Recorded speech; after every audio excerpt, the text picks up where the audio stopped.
Hi, today I want to talk about the warning signs of a flare. And trust me, that subject looks simple, but even if I experience flares too often for my own good, it's still a very hard topic. First of all, I'm gonna talk about my experience, but you have to trust your feeling and your own body. Searching to compare with other EDSers might be good, but sometimes you can believe the situation is the same when it's not. So trust yourself to know what is the best for you, okay? Cool. I want to talk about triggers. If you know what triggers your flare, you might quickly realize, oh, that's a flare, and put in action your flare plan.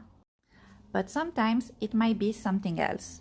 How do you know if you have a pot flare, an anxiety attack, or heart attack? Don't look at me, I have no answer for you because I don't have POTS, nor did I ever had a heart attack. And my anxiety and panic attack are so old, I'm not sure that I would know how to describe them still. But I know many people with EDS have POTS, anxiety, and other conditions that are hard sometimes to identify. In my case, there's some movement that always trigger the same pain, so when that pain happens, I clearly know what it is, and I'm not scared of something else. Sometimes I'm scared when I have a new symptom. It's understandable, because I have a lot of them already and I don't know if the new one is dangerous or not. So I investigate, I look on internet, I sometimes call the doctor or the emergency care if needed to be reassured. And then I know, and if that symptom comes back, I can look to understand what happens. And if a symptom similar than one that I experience sometimes is coming from another trigger, I'll try to understand why. That's how I process to understand if a flare is actually life-threatening or if I have the tools to handle it. But again, what works for me doesn't work for anyone, and I know that it's easier said than done. So now, what are my warning signs of a flare? It would be something that is not what I'm used to.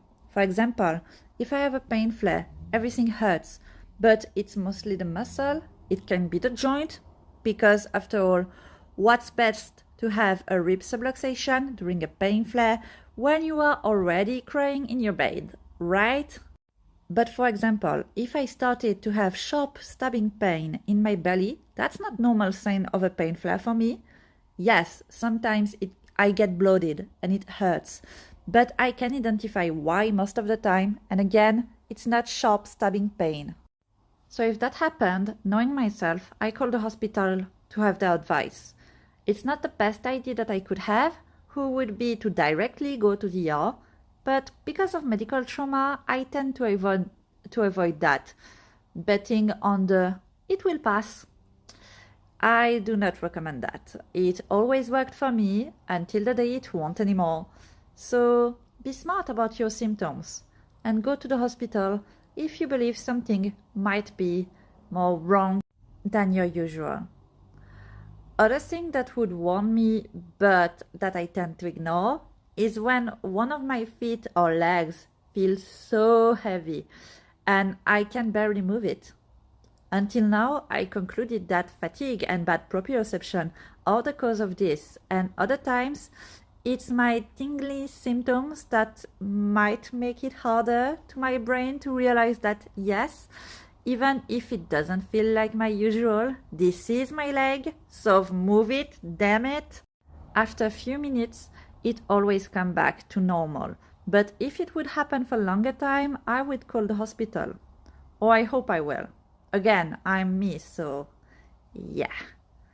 But moving on to another symptoms that I should be alarming, but I just decided it wasn't, it's when one of my senses doesn't work anymore. It could last minutes or a few hours. Most of the time, it's my hearing. I can only hear my tinnitus, no other sound. Other times, it's my eyes. My vision is so blurry I can't see anything. And both of those symptoms have specific triggers for me. Lack of sleep, too much stimulation. I believe my brain decides that I have too much stuff going on and just decide to shut down some unnecessary sense for a time. You might ask, But Corey, how can you tell that a sense is unnecessary? When you talk to someone, hearing them is essential, right? No. I'm living in a place where almost nobody except me is wearing their mask. So when there's too much stimulation, most of the time it's my ears that will shut down. And there's almost no problem with me because I can read what people are saying on their lips. Yes, that is really helpful. And for my eyes, it happens only twice that my vision shut down. Once I was talking to a doctor who was wearing a mask, and the second time I was exhausted and doing exercises with other people. So I focused on the instruction and what my body was doing, and not on my vision who get blurry. To be honest, I like better when it's my audition that doesn't work, because after those two events, my tinnitus were louder than normally. But instead of doing what any normal person would do, meaning consult a specialist to see if I have some problems with my vision, my audition, or anything else really, what did I do? I decided to buy cancelling headphones and realized that if I'm sensory protected, that is happening less. But I still mentioned those episodes to some practitioners. The answer was, that is weird. Thanks, doc, really useful. So now that I'm not the only one looking like a fool, I'm gonna talk about a warning sign that I'm smart about. It's when I feel that my heart does not work properly. My first reaction is asking myself if I'm having an anxiety attack, which is never the case when that symptoms happen. So next is using a pressure monitor to see if my cardiac activity is normal. And until now it's fine. It took me a moment to understand that what I felt was tachycardia was in fact a muscle spasming. But I'm checking anyway because I've learned, thanks to this community, that pain flare can increase your cardiac activity. Sometimes, and I don't want to die from a pain flare. I feel I deserve better, you know? So I check, and if it's good, good. And if it's not, I hope I'll go to the hospital. I'm lucky to live with my sister in the building, so if something bad happens, I can cry for help and be sure that someone will take care of me. Never happened until then, but we never know. I hope everyone has a close one or someone they can call anytime without being on hold for 40 minutes with the hospital, because sometimes they're taking too long to send help if needed. Not their fault, we know the health system is crumbling everywhere, so having a plan in case of emergency is important. And I say multiple times, maybe I'll go to the hospital, I hope I'll go, if I'm smart. We know that it's not related to a sense of intelligence of any kind. It's just that I still remember a time when I wasn't diagnosed yet, having horrible pain flare, not understanding what was happening, being gaslighted by everyone, waiting for hours only to have one paracetamol and sent back home. We know how long we can wait there, how uncomfortable are the seat, how the environment is too stimulating and stressful.